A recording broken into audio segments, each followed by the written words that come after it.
Salut les mecs, bienvenue pour cette deuxième partie. Donc voilà, je vous mets la partie 1 juste en haut à droite si jamais vous n'avez pas encore vu. Et sinon, n'hésitez pas les gars à nous soutenir parce que voilà, dans cette vidéo, on va traiter d'énormément d'informations pour récompenser la chaîne, le petit like, le petit follow, le petit commentaire. Ou sinon, il y a les petites souscriptions, que ce soit pour Twitch ou pour YouTube. Il y a même le Twitter et le Discord si jamais vous voulez des infos complémentaires ou tout simplement discuter avec la communauté. Donc voilà les gars.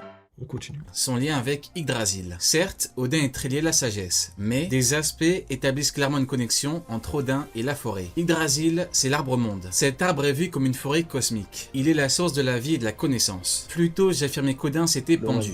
Eh bien, il s'est pendu à Yggdrasil. Cet acte est une expérience de vie et de renaissance qui ancre Odin dans le symbolisme de la forêt. Odin est un dieu qui voyage entre les mondes. Il est le dieu chamanique par excellence. Et les chamans se retirent dans des forêts ou des lieux sauvages. En tant que maître des runes et des pouvoirs occultes, on l'associe à la nature et aux forêts qui sont vus comme des lieux de magie et de mystère. Voilà pourquoi Odin, et quand je dis Odin, bien évidemment vous comprenez le roi d'Elbaf, pourrait incarner le dieu de la forêt. Comme vous le savez, le film n'a pas réellement de pouvoir solaire, mais je pense que c'est pour bientôt. Et je pense qu'on a eu une espèce de foreshadowing avec ses pouvoirs, car il utilise le Red Hawk pour enflammer son bras, même sous l'eau. On pourra avoir un feu spécial en lien avec son fruit. Il a mangé le fruit de Nika, un guerrier légendaire avec des particularités. Pour le cas d'Odin, il pourra avoir parfaitement maîtrisé son fruit et son éveil. Il aurait donc les particularités du dieu de la forêt, mais également un pouvoir absolu sur l'environnement. Voilà pourquoi Odin est aussi puissant, et voilà pourquoi Ajrodin pense avoir des chances. Le feu contre la forêt. Sauf qu'encore une fois, Ajrodin sous-estime le Haki, mais pas que, car le dieu de la forêt est comme Nika. Il a d'autres particularités. Nika, un corps caoutchouc, il combat avec beaucoup de liberté. Son pouvoir est considéré comme le plus ridicule au monde, en lien avec Nika qui fait rire et sourire. Mais pour l'instant, pour l'autre dieu, on n'a pas d'infos. Par contre, en se basant sur Nika,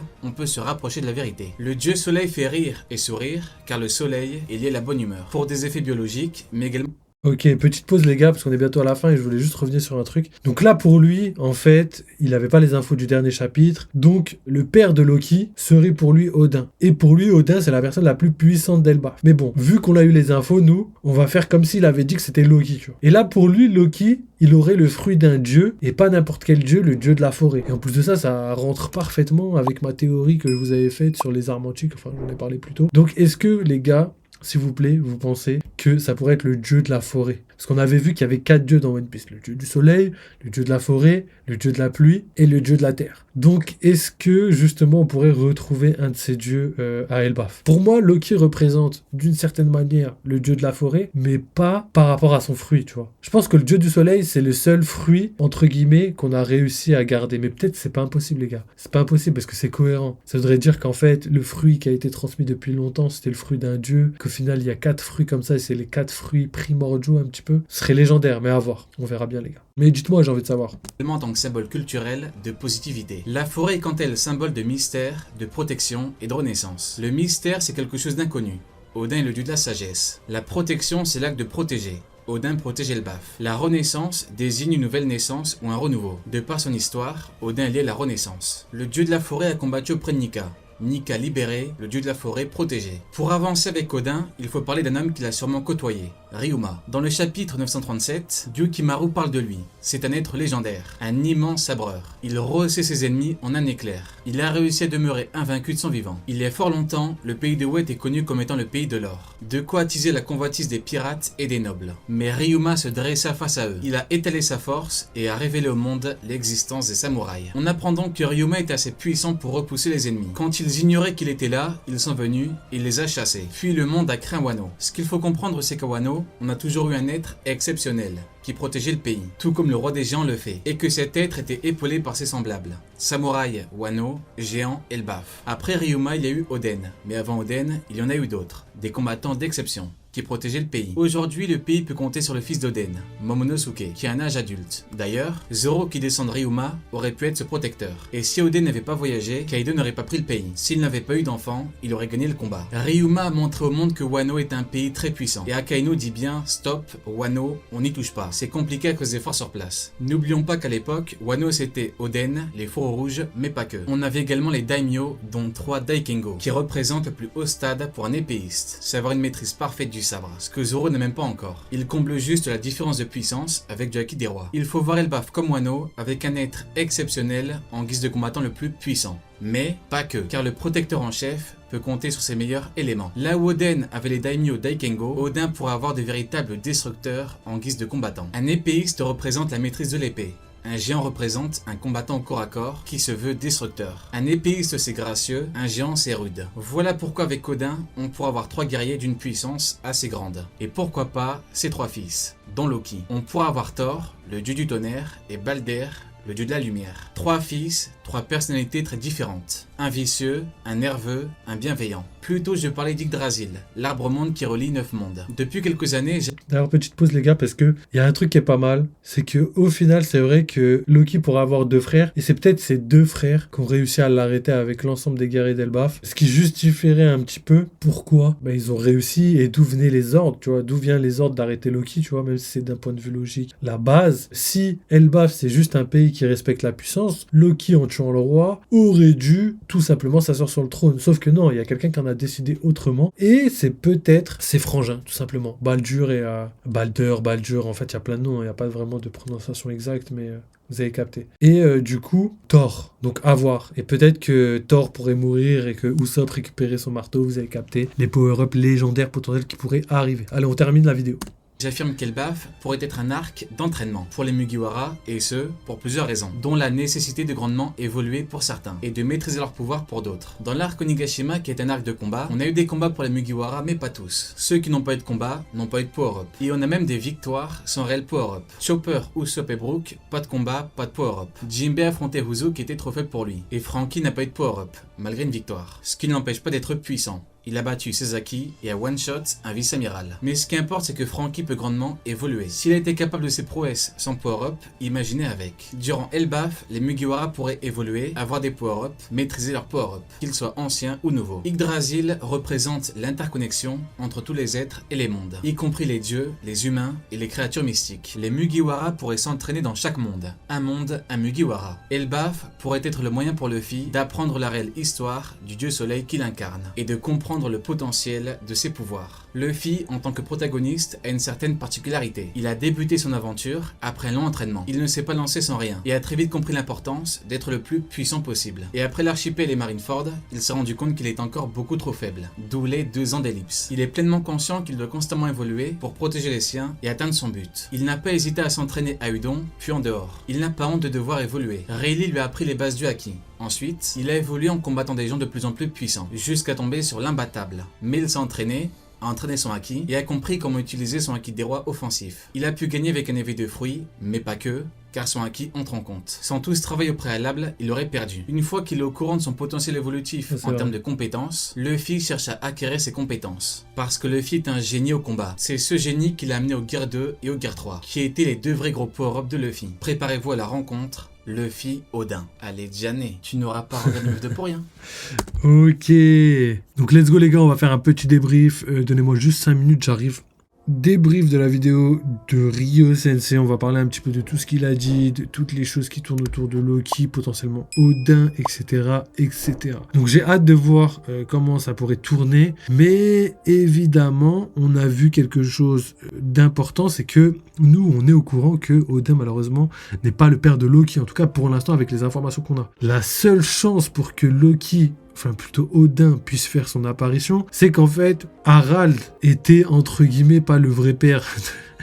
C'est vraiment tiré par les cheveux. Le vrai père de Loki, ou plutôt le père biologique, et qu'en fait, Odin ait recueilli tout simplement Loki. Mais bon, on a appris que le roi Harald était roi, donc voilà, ça invalide totalement ce que je viens de dire, mais voilà, c'est potentiellement le seul chemin qui pourrait se frayer et valider le fait que Odin puisse exister. Mais malgré ça, toutes les informations qui ont été données, on peut les garder, les prendre en compte pour les appliquer à Loki. Parce qu'au final, au niveau de la personne la plus forte du pays, le plus fort du monde, toutes les informations qui ont été dites décrivent plutôt bien Loki plus que Odin. Donc voilà, on va débattre de tout ça et on va parler aussi des théories autour des 4 dieux.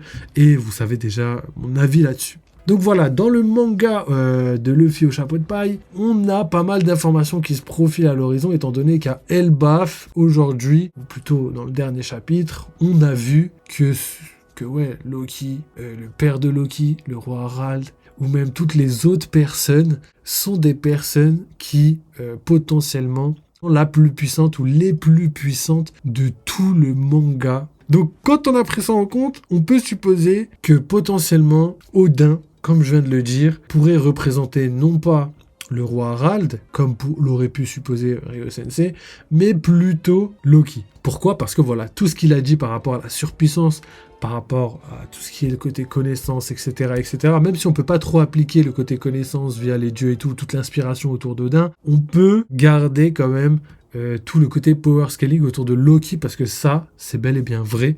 On a bel et bien un homme qui est le plus puissant du pays, le plus puissant au monde. On voit que l'importance que Ryo Sensei a donnée à Odin, on peut l'appliquer à Loki. Et du coup, en fait, là, juste au niveau du power scaling, il est plutôt d'accord avec la chaîne, étant donné que nous, on avait théorisé sur le fait que voilà, si Loki a réussi à battre tous les géants d'Elbaf, entre guillemets, ou qu'il a fallu tous les géants d'Elbaf pour l'arrêter, ça veut clairement dire que Loki est la personne la plus puissante d'Elbaf et de loin, étant donné qu'il aura fallu tout le monde. Donc même s'il y a d'autres personnes très puissantes, comme d'autres dieux qui portent le nom d'une des personnes de la mythologie viking, potentiellement qu'en effet il y aurait quelqu'un de tout simplement puissant, mais pas suffisamment pour égaler ne serait-ce qu'un tout petit peu Loki, tu vois. Il n'y a même pas un rival de Loki sur l'île. Donc quand tu vois ça, on peut supposer plusieurs choses. Premièrement, peut-être que le fruit du démon en question est tellement puissant qu'il lui fait faire un glow-up de malade au niveau de ses pouvoirs. Et c'est ce qui permet justement de tenir tête à l'ensemble du pays. Étant donné que c'est pas n'importe quel fruit, c'est un fruit qui a été transmis depuis très longtemps dans la famille royale. Quand tu connais ça, tu sais que normalement c'était un géant, t'es pas trop bête, quand même des milliers d'années qu'ils existent. Les générations, elles se font sur 400 ans. Donc tu comprends facilement que, voilà, en 400 ans, t'as le temps d'amasser du savoir et de comprendre quels sont les bons fruits, quels sont les mauvais fruits, etc., etc. Donc, clairement, le fruit en question doit être colossal et légendaire, mais il doit aussi être terriblement puissant et rare, et potentiellement jamais vu. Pourquoi ? Parce que comme je l'ai dit dans la vidéo, peut-être que tout simplement, le fruit, on l'a jamais vu de toute l'histoire de One Piece. Ça veut dire que même les gens dans One Piece, même les personnes qui ont lu l'encyclopédie des fruits du démon, n'ont pas l'information de l'existence de ce fruit. Pourquoi ? Parce que voilà, si c'est un fruit transmis de génération en génération, peut-être que personne n'a pu observer les pouvoirs de ce fruit, ou peut-être que les personnes en question qui ont pu l'observer sont des personnes qui existaient avant même l'encyclopédie, tu vois. Donc voilà, comme je vous ai expliqué, les générations, c'est à peu près 400 ans. Ça veut dire qu'il y a 3 générations, on était déjà au siècle oublié, et peut-être un peu plus, on était il y a très très longtemps à l'époque de Nika. Quand tu comprends ça, tu te dis, ah ouais, ça va vite. Les géants, ils ont le temps de profiter de la life, tu vois. Donc voilà, tout ça pour vous dire que on a toutes ces infos qui sont plutôt pertinentes. Et au niveau de ce que pense Ryo Sensei, bon, je le rejoins en tout cas sur le power scaling, hein. Pour moi, Loki est une personne colossale, hein. Même si lui parlait pas de Loki, je pense que la finalité de tout ce qu'il a fait est recueilli comme information, on peut l'appliquer à Loki. Donc voilà, on n'est pas là pour lui jeter la pierre parce qu'il s'est trompé sur le côté Odin, mais pour prendre les informations dans le bon sens et faire en sorte de tirer le meilleur de ces infos pour les comparer avec ceux de la chaîne et émettre nos propres théories. Voilà la raison réelle. Donc voilà, en tout cas au niveau de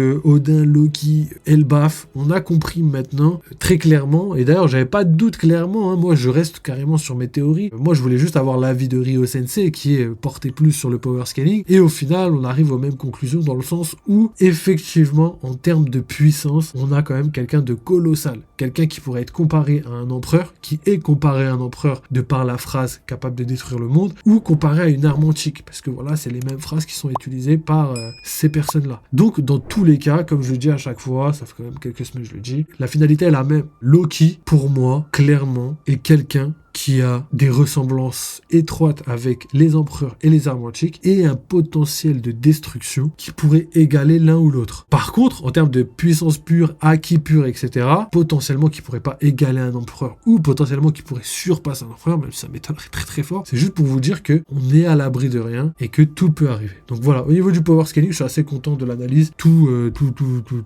va bien. On est sur la même longueur. Donc voilà, j'ai pas trop de trucs à dire. Donc voilà, on va va basculer sur la deuxième partie qui pour moi est la plus importante, et après le reste, c'était plus porté sur Odin et la mythologie viking. Et vu qu'aujourd'hui nous on a les informations, je pense que c'est pas nécessaire de les traiter, et dans tous les cas on va les traiter. Ok, donc je finis les gars, et après on va discuter, on va parler des dieux. Donc voilà, pour les personnes qui sont pas au courant, dans un flashback de Skypiea, on a vu dans le flashback de Calgara un sacrifice au nom de 4 dieux différents. Le dieu du soleil, le dieu de la forêt, le dieu de la pluie et le dieu de la terre. Et quand on prend connaissance de ça, on se dit, bon bah voilà, c'est des personnes qui tout simplement vénèrent des gens, parce que voilà, c'est comme ça, quand t'es pas entre guillemets développé, tu vas potentiellement traiter toutes les choses inexplicables comme des divinités. C'est ce qui se passait dans les tribus, etc., avec toutes les religions polythéistes. Donc au final, nous, en tant que lecteurs, on s'est pas plus inquiété, on a dit, ok, bon bah c'est des infos, on les garde en tête, on n'oublie pas, mais voilà, rien de plus. Jusqu'au jour où on apprend l'existence du vrai dieu soleil. Et c'est à ce moment-là que toutes ces infos ont été légendaires et vraiment pas mal. Donc quand on prend ça en compte, on peut comprendre potentiellement que tous ces dieux existent, étant donné qu'il y en a un qui existe, qu'on connaît très bien, qui est notre ami Luffy. Donc quand ça a été dit, et ça a été fait, on s'est tout de suite dit qui pourraient être les 3 autres dieux. Et en fait, naturellement, on s'est dit, tout simplement, ça doit être la même mécanique mise en place. C'est-à-dire que Oda, il a décidé de donner le Gomu Gomu, qui en fait s'appelle pas le Gomu Gomu, mais le Ito Ito. Et d'ailleurs, c'est bel et bien les Gorosei qui ont choisi le nom de Gomu Gomu. Ça veut dire qu'il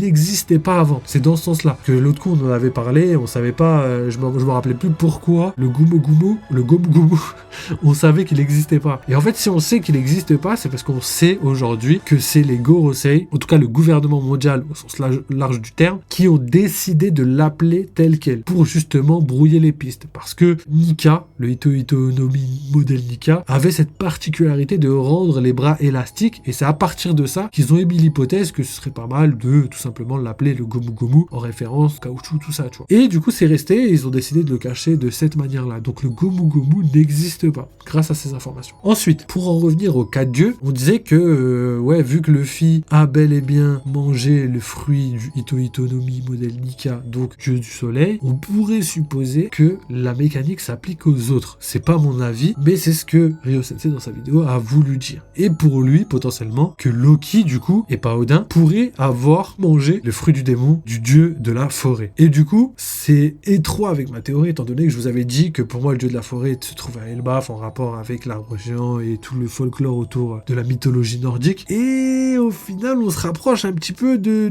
tout ça, quand on entend un petit peu les théories qui fusent un peu sur le net. Et Ryo Sensei, lui, de son côté, pense que la mécanique mise en place par rapport au dieu du soleil, etc., est une mécanique qui sera la même pour les autres dieux, les 3 autres dieux, dieu de la terre, forêt, dieu de la pluie. Et du coup, on peut se poser la question de savoir si, est-ce que réellement, aujourd'hui, Loki a mangé le dieu de la forêt? Et quelles pourraient être les répercussions, ou même le pouvoir en question, étant donné que on n'a pas d'infos. Et dieu de la forêt, ça peut être très très vaste. Est-ce que ça va ressembler à Aramaki, qui peut faire pousser toutes les plantes qu'il veut et tout? Est-ce que ça va ressembler au Mokuton, avec Hashirama à l'époque de Naruto? Ça peut être des trucs qui pourraient être exploités. Mais, moi, personnellement, j'ai l'impression que Oda va décider, tout comme à Wano, de donner un fruit de type mythologique, mais du côté viking, pour ce fameux Loki. Et que Loki est dieu de la forêt, mais pas grâce au fait qu'il est un fruit du démon. Je pense que lui, il est très très fort avec son haki, tout ce qui est combattant et tout. Et le délire, c'est que moi, je pense que Loki pourrait être une arme antique. Pourquoi, les gars? Parce qu'en fait, on a 2 armes antiques, entre guillemets, qui sont soit endormis, ou soit pas éveillés, ou trop jeunes pour comprendre l'ampleur de l'arme antique. On a donc d'un côté Momonosuke, qui pourrait être Pluton d'une certaine manière, parce qu'il contrôle Zunesha, et même si ça, c'est pas encore confirmé, et que potentiellement c'est pas ça, l'arme est quand même endormie à Wano. Donc c'est quelque chose d'inexploitable pour l'instant, avec les connaissances et tout ce qu'on a pour l'instant. Shira aussi, beaucoup trop jeune, et elle a encore trop peu de maîtrise au niveau de son pouvoir. Elle peut pas contrôler les rois des mers, même si elle a conscience légèrement d'être une arme antique. Par contre, ce qui pourrait être légendaire à Elbaf, c'est que cette fois-ci, on est une arme antique qui est consciente d'être une arme antique, qui combat de manière légendaire avec tout ce qui est acquis, tout ce qui est fruit du démon, éveil, tout ça, et qui en plus de ça maîtrise parfaitement le pouvoir de l'arme antique. Et pourquoi je vous dis ça? Parce que tout simplement, ça rejoint parfaitement les théories que je vous ai faites, hein. Comme je vous l'ai déjà dit, je vous la mettrai là-bas parce que je l'ai mis dans la précédente vidéo pour la team YouTube, et du coup, il y a toutes les infos dedans, il y a toutes les infos. Et le délire, c'est que pourquoi Loki pourrait être être une arme antique parce que lui, il maîtrise tout, tu vois, il maîtrise tout à la perfection. Et ça expliquerait aussi son pouvoir, son level et le fait qu'il ait la capacité potentielle de détruire le monde. Donc, moi, je pense sincèrement que ce sont des informations pertinentes et à prendre en compte. Et en plus de ça, pourquoi Oda aurait décidé d'éveiller Loki, la dernière arme antique, entre guillemets, et pas les autres? Parce que voilà, les gars, il fallait qu'on avance dans le manga et on pouvait pas révéler les informations beaucoup trop tôt. Il fallait les réveiller plus tard. On a déjà eu des informations quand même colossales au niveau de Shirahoshi et il fallait tout simplement qu'on ait des informations, mais plus tard que dans un environnement, on va dire, avancé du manga. Donc quand on prend ça en compte, on se dit, bah finalement, le côté arme antique Loki sur Elbaf, bah il prend tout son sens et il commence à être de plus en plus logique et pertinent. Donc voilà en tout cas pour ça. Personnellement, je pense que les dieux tout simplement représentent des armes antiques et ne représentent pas forcément un fruit du démon qui va pouvoir être utilisé plus tard. Pourquoi je vous dis ça? Parce qu'on est trop proche de la fin du One Piece et on connaît encore 0 dieu en rapport avec ça. C'est-à-dire qu'on a les mythes de Nika. On connaît Joy Boy qui a utilisé le Gomu Gomu. Luffy qui maintenant le possède. On a vu Bonnie avec la transformation mode Nika. On a vu Road qui utilise un petit peu tout ce qui est dieu du soleil, etc., etc. Mais par contre, pour tout le reste, on a rien du tout. Et pour moi, je pense que Oda aurait pas gardé tout ça en sommeil sans rien dire, tu vois. Par exemple, Wano, tout ça, les armes antiques et tout, qui sont quand même des trucs qui vont servir que à la fin du manga, il a donné des informations déjà en amont depuis très longtemps. Et les dieux sont apparus à Skypiea. Donc vous comprenez un petit peu que le lien pourrait être plutôt du côté des armes antiques que d'un côté des fruits du démon qui pourrait avoir une importance. Et pour moi, je pense que s'il y avait 4 dieux, il y aurait forcément un dieu qui serait, je sais pas, soit Dragon, soit Shanks, soit des personnages qui vont être utiles pour la toute fin du manga, des personnages vraiment colossaux. Donc je pense que là, on n'a pas d'informations par rapport à ça, ce qui me fait penser que potentiellement ces fruits du démon sont pas forcément des fruits du démon. Et comme je vous l'ai dit, le fait que les armes antiques soient liées à Nika d'une certaine manière sont complètement logiques étant donné que les armes antiques de l'époque étaient déjà liées à Nika. On a vu avec Poséidon, la lettre à Joy Boy, les graveurs de Poneglyph Kozuki avec Joy Boy justement, et maintenant Elbaf qui vénère tout simplement le dieu soleil, et aussi Emmet qui était ami de Joy Boy et qui portait des vêtements d'Elbaf. Donc vous comprenez un petit peu que l'origine d'Emmet pourrait se trouver un petit peu à Elbaf, étant donné que dans les mythologies vikings, on a tout ce qui est enchantement, etc. pour donner vie à des choses qui sont mortes entre guillemets, tu vois. Et l'énergie en question que Vegapunk n'a pas réussi à reproduire pourrait être une énergie type enchantement ou une énergie solaire qui pourrait même venir de Joy Boy lui-même, tu vois. Donc voilà, ça pour vous dire que tout prend sens, toutes les pièces qui ont été mises par rapport à tout ça commencent à prendre vraiment effet dans les théories et dans le stade du manga où on se trouve actuellement. D'ailleurs les gars, je vous mettrai encore une fois là-bas ma vidéo que j'ai faite sur les théories, les gars, j'ai vraiment taffé comme un fou. Je vous ai mis énormément de théories, toutes les théories de la chaîne, je vous les ai condensées ici. C'est des théories qui sont justes par rapport à ce qui se passe dans le manga actuellement. Donc toutes les informations qu'on a recueillies, il y a une vidéo, et il y a une vidéo en 2 parties où là il y a vraiment toutes les théories qu'on a faites sur la chaîne par rapport à Elbaf, par rapport à ce qui pourrait se passer à la fin du manga, avec les informations qui sont récentes, pas des théories qu'on a vues 15 000 fois sur les réseaux. Et la plupart, même 90% sont vraiment des théories made in Phantom. Donc voilà les gars, si vous voulez kiffer, n'hésitez pas. Donc voilà, en tout cas au niveau des dieux les gars, pour terminer et clôturer ce live là-dessus, je dirais franchement que pour moi, les 4 dieux représentent Luffy et les 3 armes antiques. Les 3 armes antiques seraient donc 3 personnes qui auraient transmis un petit peu leur pouvoir et leur volonté de manière héréditaire, et Luffy lui serait la seule et unique personne qui transmettrait sa volonté, mais de manière non héréditaire, de manière au niveau de la volonté tout simplement.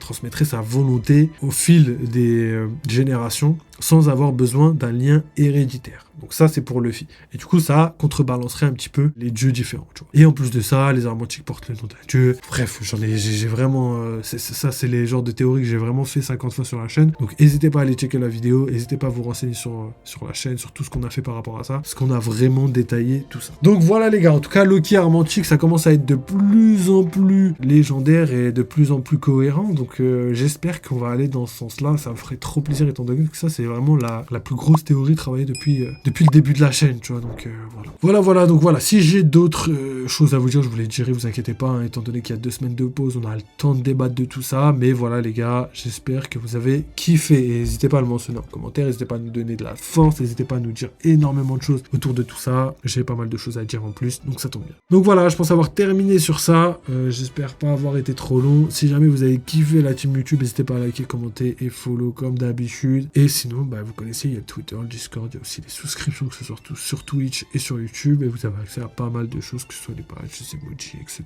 vous connaissez. Donc voilà, j'espère que vous avez kiffé. N'oubliez pas, vive les jeux vidéo, vive One Piece, et à très bientôt.